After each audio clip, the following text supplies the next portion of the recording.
The Naughty Holidays. Chapter I, The Castle. With the end of the school calendar for the first term of the year, all and sundry had headed to their respective homes, because as the saying goes, East or West home is the best, and the bonds that had been broken by the call of duty that come soon after the New Year celebrations were about to get as strong, and the fun that comes along with the Easter holiday was just around the corner. The streets were beginning to shine in different colors and the air getting more scented, all different types of colognes and perfumes and jellies, everyone working on their drip. It's always memorable even though some are homeless, to others the poverty is not worth mentioning, and to others home is like paradise, with all they ever dreamt about, but all in all, we just adapt to the ecosystem we find ourselves in. Being born into a rich family has been one of the many wishes of almost all children living in the informal areas, but if wishes were horses then beggars would ride. It's way better here than the rural areas where there are lots of manual works, lesser fancy staff, and mostly no electricity. Most miners say without understanding that no one chooses where they will live or be born or even who their parents will be. That is why all I vow for is to have the most beautiful mum for my kids, just as all my peers wish for. My name is Miles. I was born and brought up in the informal settlement areas of Modic Town, southeast of the capital. My parents aren't rich, but at least we manage 3 meals a day and a little more for family fun at the nearby zoo or parks or wherever we plan to. Life has had its course all through, rough and tough and soft, and yes, I'm certain it's not been perfect, but we've managed. Since I was young my cousins and I have met time and played childhood games and so much, but things have changed in the recent past since we've grown into young adults. The experiences we have acquired through the learning period and over the years make us have so many differences and similarities, although it's kind of coincidental. Some we've met either once or twice without even any online conversations, but we are all okay with that, being millennium kids and living in a modern generation. My mom planned a surprise vacation for Easter and said we will be with one of our many cousins for 3 weeks. My sister and I have been preparing all since she let the cut out of the basket, and soon the day had come. The excitement was evident in our faces as they shone with joy, and having an adventure as one of my hobbies made it spicier. I had packed my newly bought off-white sweatpants, Balenciaga shoes, and some more favorite outfits. The fact that my cousins would be with us made me park more selectively. I was kind of nervous and tense too because I had no idea who would be coming, but all in all I was looking for more fun and relaxation, especially to get rid of my memories with my ex, who we had just broken up. Being away from my hood would feel better, and yes, I was more willing to go, unlike other days which have been so reluctant, as I knew home alone would mean more time with Lizzie, my ex-girlfriend. She was awesome, she was so much fun to be with, her smiles made every moment worth the effort, she had a big mind and always had ideas about the future. I liked so much about her, but the fact that she was an easy catch always made me feel bad. Saying no to any dude was like crossing a flooded river by a rotten bridge. I would never call her a slut, but in a way, she was. That very morning after breakfast, which was a little earlier than the other days, I dragged my suitcase to the car park, and my surprise, the white BMW convertible sports car was flashing its indicator lights brightly. It seemed joyous and aroused for the day's tour. Everybody else's belongings had been parked and I carefully placed my suitcase at the corner of the boot. I rushed to my room and picked up my playing cards, several blunts, a lighter, and my headphones. I heard my mum calling from the entrance. She locked the doors behind me as I rushed towards the car. "I'm sorry guys, I was a little late," I said apologetically. "We could not leave without you buddy," my dad joked as he started moving the huge hired machine. "It's going to be fun guys, I hope you carried your notebooks to write down anything you may note along the way, so much is in store for you," he continued as he drove past the gate. My mum was standing outside, still on her phone. She is so outgoing and makes friends so easily. She knows how to keep them as well and not be as choosy as my sister and I. She has a lot of them. She also has a very good sense of humor, and this adds to the list of the many reasons she's so addictive to hang around with. She's sarcastic in a way, and if you can feel what a good blend of sarcasm and humor can do, then you got me. She boarded, and within no time we were approaching the southern bypass. She had turned down the radio so that she could keep her conversations as healthy, although no one was bothered since my sister and I were on our phones and Dad was on the wheel. "I didn't know you were such a good driver." Thelma broke the silence, and her laughter soon filled the car. "I used to work as a delivery agent for the Delicacy Pizza House so many years ago. I learned how to drive, and soon I was promoted to the chief driver before being recruited in the military," he responded as he overtook a truck that was splashing water all over whenever its driver braked. We soon got off the highway and drove through a rough, dusty road. The car had mega springs and shock absorbers that maintained its steadiness and comfort. "And by the way, do you two know how your mother and I met?"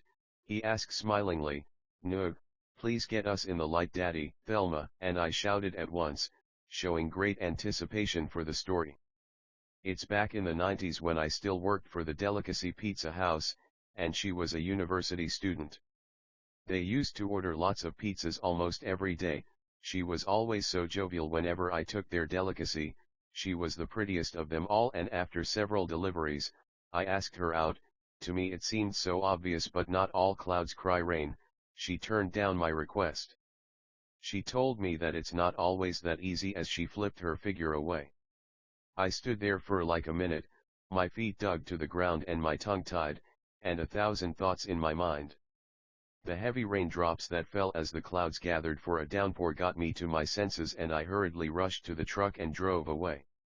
The following couple of days they did not make any orders, and I was getting into deeper thoughts. On a certain evening, we met at the Catholic Basilica after a Mass service. I approached her and she was very nice. Whatever I liked was imaginarily her hobby. We got along very well, and that's how we ended up together," he concluded as my mum was bursting into laughter. Her eyes were watery and she would soon let out the so-called tears of joy. Thelma was staring at her with her broad smile making her thin face glow with beauty while I was still on my phone. I was shocked my parents met at church, yet I was so fed up with church at my age. I felt guilty in a way, but I was so deep in being me rather than trying to have a life similar to my parents. The good thing though was that to them I was a good boy who knew nothing about drugs and women. No sooner had I put my headphones on and turned the volume higher than the car came to a halt. I looked through the tinted windows and nothing similar to my imagination about wherever we could be heading to came. I thought he wanted a break. The doors opened and we alighted. The environs were super cool, the breeze was awesome, and the green color all over was so appealing. There were huge trunks with broad brown stems covered with big green leaves. From the sun's reflection I noticed a pool of water, which I was certain was not a swimming pool but was much more than a ditch. I held my curiosity and vowed to find out later. We then walked through a pavement with white and black paintings as my father drove through a different entry. I was not sure why we had to walk and where he drove to. My mum did not say a word and we followed silently like little dumb sheep. My eyes first landed on a young slim lady who had short brown dyed hair. She wore a white woolen pullover and a dazzling white dress that reached her ankles. Her slim figure rested in it and her ass swung side to side as she walked. I had never seen such a face before. I was getting curious and more excited. The imagination of conducting myself well in the presence of such beautiful strangers was beginning to raise questions in my inner self. I was happy and knew getting rid of Lizzie from my memories was getting much easier than I ever imagined. We got past the bend and the beautiful two-story mansion with huge glass windows and many chimneys on top was right in front of us. The entrance was a huge golden yellow metallic gate that had some beautiful multicolored flowers growing near it. I was pleased by all I saw. To the left were several resting benches that seemed like a perfect tuning place. "Wow, they are finally here," sighed a female voice full of excitement and joy. "They must be the cousins my mum was talking about," Thelma whispered to me as we walked towards the direction of the sound, and sure enough there they were, lying on the well-trimmed green grass, and others with their legs dipped in the swimming pool whose water was brightly shining with a blue ascent from the sun rays. Everything was so appealing. Everyone came towards us, all and sundry with bright smiles and very jovial. We hugged with smiles and our mouths shut. I had never met any of them, neither the adults nor the children, and I wondered from which planet were these cousins from, but in any way, I was up for relaxation and rewinding, and the place was just awesome. "Hello Mrs. P, sorry for the journey, am so happy you guys got here safe," said the lady as she hugged my mum tighter. They seemed to be close to the way their faces shone whenever their eyes met. "Hey, my name is Erin, I am your mother's workmate, welcome," she said as she stretched her hand to greet me. "I'm Miles," I said as I shook her hand. She greeted my sister and she told her name. "This is my family, my husband is in the parking lot, we just arrived about 2 minutes earlier," she said as she introduced some children who were playing by the pool. "Can we please get our belongings in before the sun sets?" said a man who was walking side by side with my daddy. He was slightly shorter than him, and he had bloodshot eyes and a bald head that was clean shaved. His voice was heavy and had a light complexion. We headed towards the tents where the 2 vehicles were parked and everyone got their luggage except for the parents. We then rushed upstairs to secure one's favorite rooms. I was never in a hurry, just like always.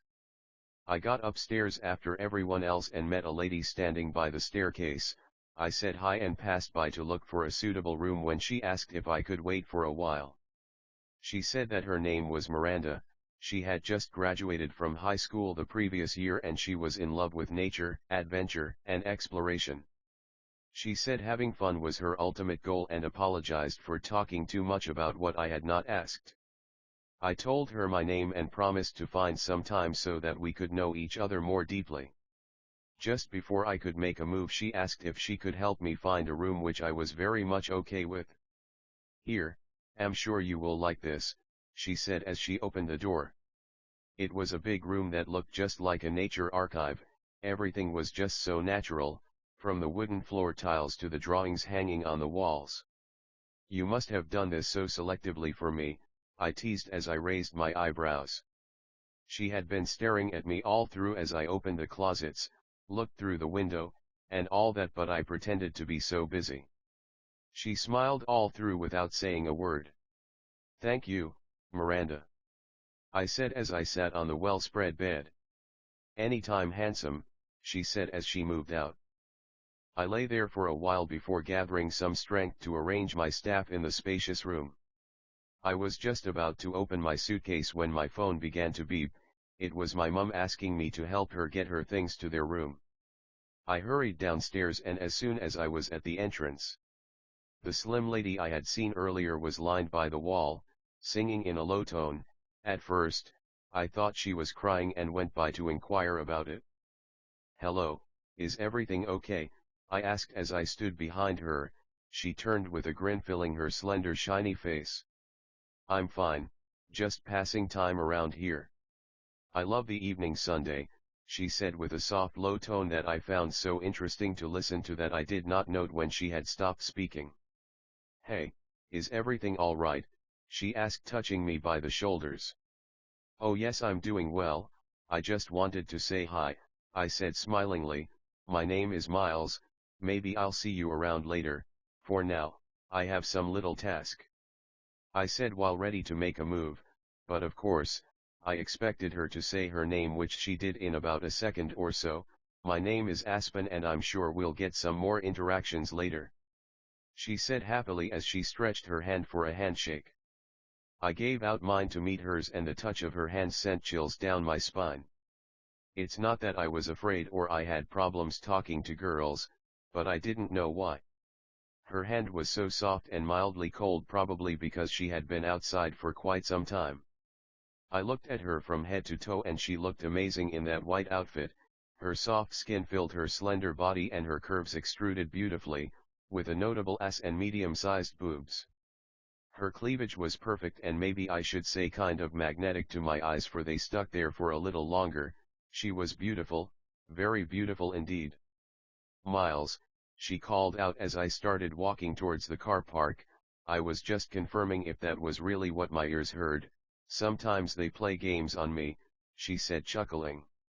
I found that so humorous and I could not hold my laughter. "Can I help, if you won't mind?" she asked as I was still struggling to calm down after that unexpected joke. Why not? Come on, I replied, and we walked through the pavements. What made you take that long? My mum asked. Hey mum, I was a little busy, and please, pointing at Aspen, meet Aspen, and Aspen, this is my mum, Nicole. I did the quick introduction as I opened the boot to get their bags. Aspen carried her handbag, purse, and shoulder bag. Find us a suitable room, on the ground floor, and we'll unpack ourselves, she directed as walked slowly towards the marvelous castle. It did not appear as large from the outside, the designers had done it perfectly. Aspen, can I admit something? I asked, raising my eyebrows. Yes, please do, she said more calmly than I expected. She did not sound as curious as I could have been if it were me, but all in all I held my breath and muttered, you are beautiful, very, and held my tongue. Many people say so, she answered, and in a way I was annoyed. Two things had not gone as I expected in a row, and that meant a lot to me, bad luck, and the feeling was awful to my soul. But soon the unexpected landed in my ears, but it sounds far more romantic than ever, so more true, sweet, sexy, and a lot more when it's from you. Thank you for the compliment though, she added. I felt like I had won the jackpot already until the thought of cousins hit my mind. My mum was not so choosy about things, she was not as girlish as my sister, so finding anything amazing for her was not as difficult. She could turn a cowshed into a 5-star hotel room in seconds, so basically, any room would be fine for her. My father is always comfortable as long as his queen is, and this is the feature that I admire most in him. In almost everything he lets her do the decisions, which are more romantic than most gifts and outings, but anyway, it's their style. We chose the bedroom near the kitchen for them, put their things, and left. Aspen asked if I could help her arrange her room, which I could not resist. We moved upstairs and she had the room just before the washrooms. I was not certain why she chose it, but provided she was comfortable then it's just as fine. Her room was slightly bigger than mine, almost everything was blue, from the walls to the sheets and the fluorescent tube. The window was slightly smaller and the translucent glasses were glowing blue. It had white tiles with blue patterns, and near the bed was a big teddy bear with a short sleeveless blue chiffon dress. Her things were parked in a blue duffel bag. There were no paintings on the walls, just pictures of sexy hunka dudes and female celebrities. It was awesome for her, and I could acknowledge she had chosen well if it was not made for her. I stood by the window as she dragged the bag near the wardrobe and said that my task was to place whatever she gave me on the shelves of the wardrobe. I nodded as she took out her clothes from the bag and handed them to me. Several jeans, blouses, denim jackets, shorts, hoodies, and bras. I was not sure if she was that open to strangers or her other cousins. Have we ever met before? I asked, trying to find out how we were related. I don't think so, she replied, and silence dominated for a while before she added, I have been staying with Erin and her family for the last 2 years now after my mum passed away. She added with her eyes swollen with tears. I sat next to her and comforted her. The touch on her body felt so much different, her skin was so soft than Lizzie's, her perfume gave a sweet scent that I bet attracted even the honey-making bees. I could feel her breath grow faster as I held her in my arms, my chin resting on her short hair which she had dyed brown. She held me tight as I soothed her to calm down, but things were beginning to take a different path. Deep down in my pants my cork was getting hard as she pressed her soft boobs on my chest. I took her head up and held her by the cheeks. I wiped her tears using my fingers and looked her in the eyes. They were big hazel eyes, curly eyelashes, and dark brown eyebrows. I smiled and her face was bright once more. The smile from her pouty lips was hilarious. I could not help but get closer for our lips to meet. She kissed like an expert, and the feel of our lips together was the best feeling since I broke up with Lizzie. I held her by the neck and helped her stand as our lips maintained their contact and exploration. I moved my hands all over her body, caressing through her curves, and grabbing her soft ass and boobs. Our breaths were so fast and my dick so hard. I felt her hands struggling with the tight belt to reach it from its environs as I pulled her dress up and sank my hand into her pants. She had clean shaved and deep down she was so wet, she moaned heavily and fast. The feeling of her hands on my cork made me feel like I was in paradise. I grabbed her titties and kissed her neck. "I won't mind those hickeys," she whispered under her moans, and I could feel my senses testify that the best things happen with the eyes closed. "Make me your slave, I want to be your little slut. If you leave me at this point I might collapse or perhaps die," she begged as she went down on her knees. She freed my dick from the jean cages and it sprung out, enjoying the freedom. She could not hold her size from its size, and smiling she looked up for a kiss before showing me what that mouth does. Blowjobs are my favorite, and it seemed like the spirits had put that in her mind already. She took it, rubbed it with her hands gently, she gave it a second glance, vain, rough, and damn hard it was. She then put it in her mouth and sucked it like a little slut, just as she had phrased it. I held her by the neck and pushed it deeper into her mouth. She kept sucking while choking. Her face would tell it all. The pleasure she was having was of a reasonable portion, and her eyes were watery from the choking. I stepped out of my pants, which had been around my ankles, and carried her up in the bed. I pushed her dress to her flat tummy, took off her pants, and sunk my tongue between her legs. She was creamy wet and I licked it like a porn star. She moaned with pleasure and her legs shook whenever my middle finger thrust in her tight pussy. She was ready for strokes when the door was knocked gently. Hearts jumped a bit and the mood changed. We dressed as fast as we could and I pretended to be looking outside from the window while she opened the door. "Hey Miranda, please come in," I heard her say, trying to act normally. My cork was still hard and I tried to hide it, but am sure one could easily tell. But anyway, it was Miranda and I knew she was crushing on me, so I was not bothered. "Hello Miles," she said, closing the door. "Hello Miranda," I responded calmly. "You mean you two have already met?" exclaimed Aspen. "Yes, we met at the staircase some minutes after they arrived and I helped him find a room," Miranda explained. "I saw both of you coming from the car park. Seems you are getting along well," she added. "Yes, actually he is so much fun to be around," Aspen said, smiling as she arranged her shoes near the mirror. "Guys, I haven't arranged my room yet and it's getting late. Can we talk later please?" I said, raising my eyebrows ready for their reactions. "I'm almost done, I can help you do it," Aspen said, pausing to see if I'll accept her offer. "I will help too. I don't have any work to do either," Miranda added, and it was now evident that the bond was getting closer and getting over Lizzie would be easier than ABC. The fun had begun, yet we had been there for less than 6 hours. We walked to my room and the ladies put everything where they thought it was supposed to be while I walked around the room like a supervisor, or the boss, but not the baby. "Does this place have internet, guys?" Miranda asked, and we looked at her as if we were deaf and dumb, but eventually Aspen said we had been busy with unpacking and we had not had any time for it. I was not sure of what she meant. Maybe she was asking about Wi-Fi or what, and in a way, I felt the social class differences between our families. I had been quiet for the better part since Miranda came, and so I decided to inquire about my worries. "Miranda," I called out and paused for an answer, but she just nodded and held her head up to listen. I looked at her and she was the prettiest among several ladies I had met before, including Aspen and Lizzie. "Have we met before?" I asked, and Aspen looked at me in shock. "Why are you asking this question? The facial expressions tell a lot of worries. Is there anything bothering you?" she asked. I cleared my throat and I was about to let words out when Miranda said we had never met before, and that her parents said they would be meeting some people for the holiday.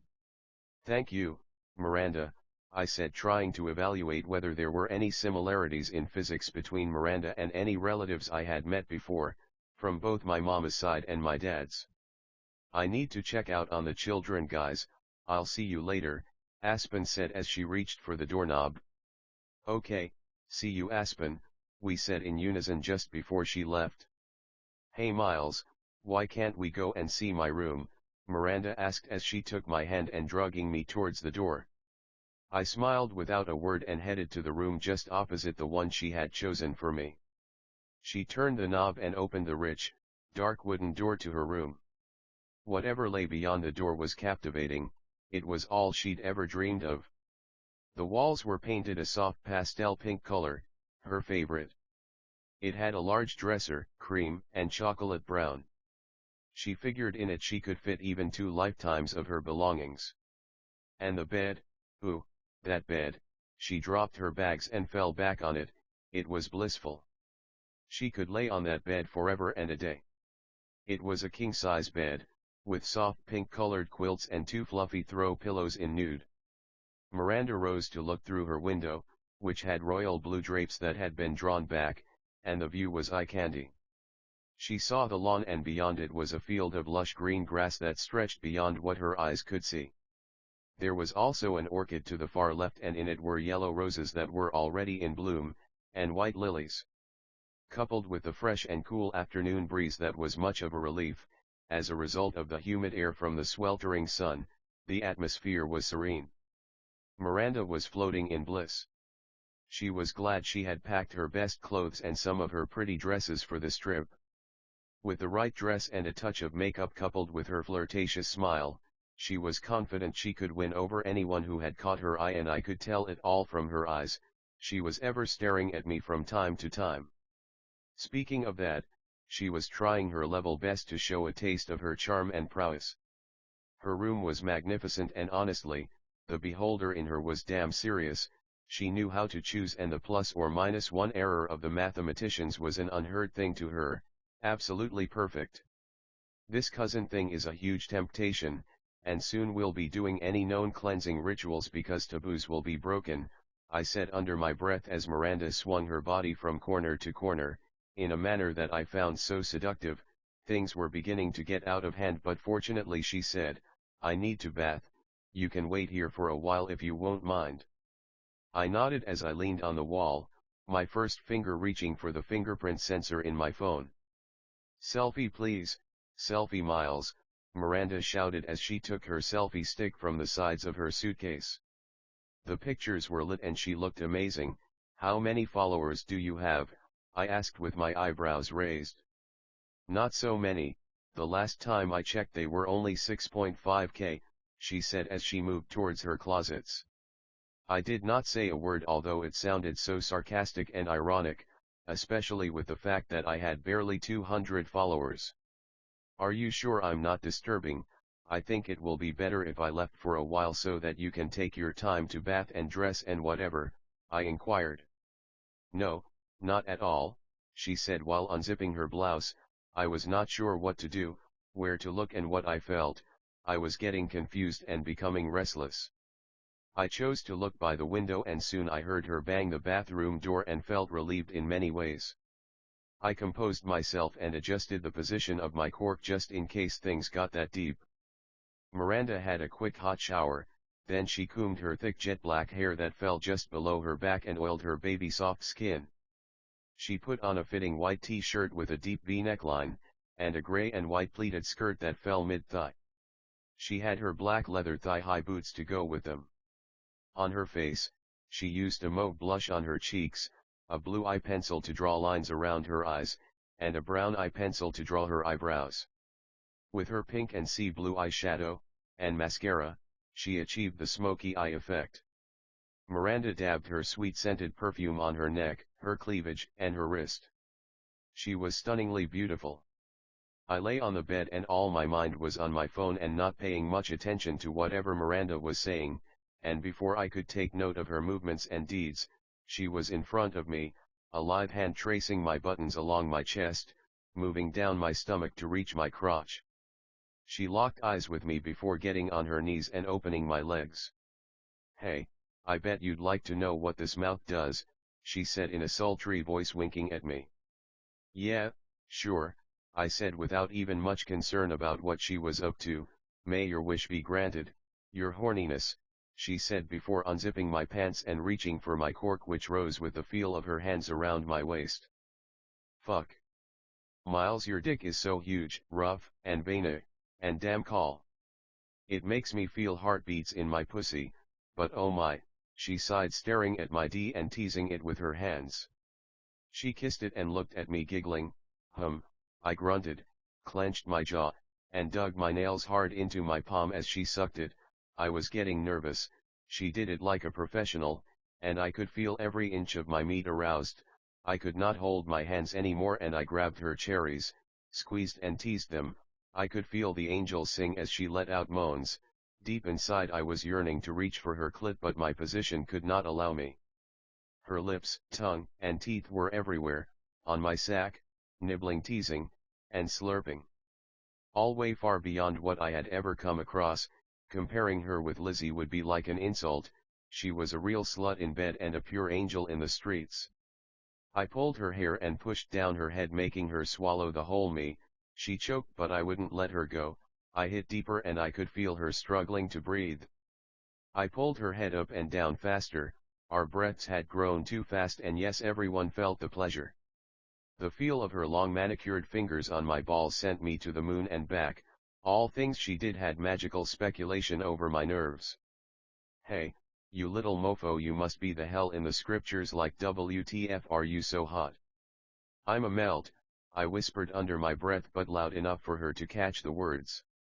I go strip for the dick. I go do anything for the cork. Her moans went as I caressed her big rounded boobs. I felt like erupting, and her blowjob would not let me hold any further. I rose quickly. She wrapped her legs around my waist and her hands around my neck. Her ass flipped from side to side when I made a move. Do you have an inhaler? I asked as one took off those clothes from that body. The curls on her body were all pretty, the curves so captivating, and the touch more than paradise. Her titties hanged beautifully and her nipples so hard and tender. I caressed them with my index finger and she got more and more helpless. She held me by the back of my head and pressed our lips together. Her pussy was dripping wet, and her pants were soaked. The juicy shit flowing down her ass and my fingers on the slightest touch, and clean-shaved pussy that made me hungrier. No, I don't have one. Why? She inquired, looking a little tensed. Because you got asthma, I replied while teasing her ass left and right. And do you know the number between 68 and 70 and what it does? I added. No, please master, teach me, she begged with a seductive voice and a slutty look. She lay on the bed like a helpless carcass waiting to be drugged away. I bent and kissed her lightly by the lips, then kissed her from her forehead to the toes before placing my body on hers. She made her legs look like enemies, just as I wanted them. I buried my cork in her moaning mouth till she struggled to breathe, and relaxed it a bit before burying my face in between her legs. The feeling was super and I felt like I would come and moment, although I couldn't just let it out before the game started. She struggled and got my wood from her mouth, and let out a yell saying she was going to come, and even before the words were completely out of her mouth, her warm spit from that vertical mouth was all over the sheets. Her legs shook vigorously and I could tell she was neither on Earth nor Mars, but a more perfect paradise of pleasure. I turned her around and her positioning for doggy was just perfect. Please give me all of your load. Fuck me, master, I beg, was all I could hear from her fast moans. I tied her hands behind her back, held her long hair in a band and pounded her ass with a heavy spunk. Yes, yes, like that, she said. Say no more, bitch, I whispered as I slid my super hard veinicork through her valley. The tightness and the very high temperatures sent me to a new whole level. If this how cousins are, then I'll believe I was adopted, just to make it as pure. This meat is like no other. I could hear my dick communicate to the other organs deep inside me. It was time to sing her the song that was ever in my mind. I want to put you in 7 positions for 70 minutes. It was all epical, pulling her hair and banging her hard and faster. How sweaty our bodies got and the breeze that cooled the air, it was a perfect blend. I spooned her for a while before she got on top. She rode slowly, flapping her fat ass as she moved up and down, then faster and fastest, choking my dick by all its edges. I was on my climax and I could not end time. Just a little more and I'm going to baptize you with my cum once more, she said, closing her eyes and tightening her legs together. I withdrew and her splash poured all over my balls. I liked it. Get down here with your unstable legs, and suck this cork. I'll offer you some juice in a few, I roared, and the feel of her tongue on its head was enough. The taps went open and her mouth was filled with cum. She swallowed the whole gulp and licked the overflows from her lips, and my dick. The ringtone of her phone was what brought us back to life, from a sweet addictive kind of sleep. No one remembered how we fell asleep, but we both enjoyed, and definitely, after a job well done, sleep is the best relaxer. It was around 1830 hours when we woke up. We got dressed and decided to move around, exploring the castle before it got dark. You're a Mondigo, Miles. You're sweet, hot, and more awesome than anyone I have ever met before. No one has ever made me feel that way, or this way. I don't even know, thank you, she said just before we left the room. Hey, wait a minute, she exclaimed, and as I turned back to look at her, she jumped, hugged, and kissed me passionately. She was a real nympho, and I was even starting to get hard once more. We walked along the corridor, and through the stairs, and we reached the living room where we chose to relax. After all, we had done a lot. Aaron and Mum were busy chanting stories all afternoon while Dad and Mr. Dickwood toured the mansion and the gardens and the woods. They killed a deer and drugged it all the way. They seemed to be getting along so well, though this was like the phenomenal in all sets of people. Thelma had a special attraction to children, and no wonder they were all playing around her. She knew a lot of stories, and she would spend a whole day watching cartoons and childhood stuff, but, in any way, she was Dad's baby. He always treated her like an infant, told her bedtime stories, and sang her lullabies always. I'm not jealous though, since I like it more when I'm alone, or with my peers, since we're mostly smoking weed or having hot liquor or making new babes and so much. Soon the lights went on and it was all colorful, attractive, and appealing to be there. They shone brightly and made it look more like a palace, and yes, this place was the best we could go for a holiday. It was about 6:45 or so when something near the door started flashing. No one had an idea what it could be, so we drew near in shock, and in a fraction of a second, a sweet high female sound went, "Hello, my name is Lorna," and a short silence dominated as that got us to more tension. We had our breaths for a while before Verabelle, Mrs. Dickwood's little child, who was barely 5 years old, replied, "Hello Lorna. My name is Verabelle Dickwood, but many people call me Belle and some Vera." "You have a beautiful name, Belle," Lorna added. She got us by surprise that she could hear us, and give immediate feedback, but at least most of us had our faces brightened with smiles after her amusing short message. Her lights flashed again and we all held our tongues and lent her our ears. "I'm glad you all chose the rooms that pleased your eyes. I would like to welcome you and wish you a memorable holiday. I kindly request you all to assemble at the entrance at 7. Thank you," she said as everyone else kept their mouth shut. Miranda and I were watching Nat Geo on the big flat screen mounted on the wall, and Belle played with a teddy bear. The couches were cozy and the carpet was beautiful. The living room had big beautiful droppings hanging on the pale blue painted walls, a big round clock, small statues placed around the corners, a big sash window with a small window box containing pink and white roses whose scent filled the room, several houseplants in plant pots, some windows with Venetian and others with roller blinds, and some with heavy baby blue curtains and golden yellow finials, 4 fluorescent tubes that lit the room, and several lava lamps with different colors. A radiator and recliner were at the far end of the room. It was attractive, very. Chapter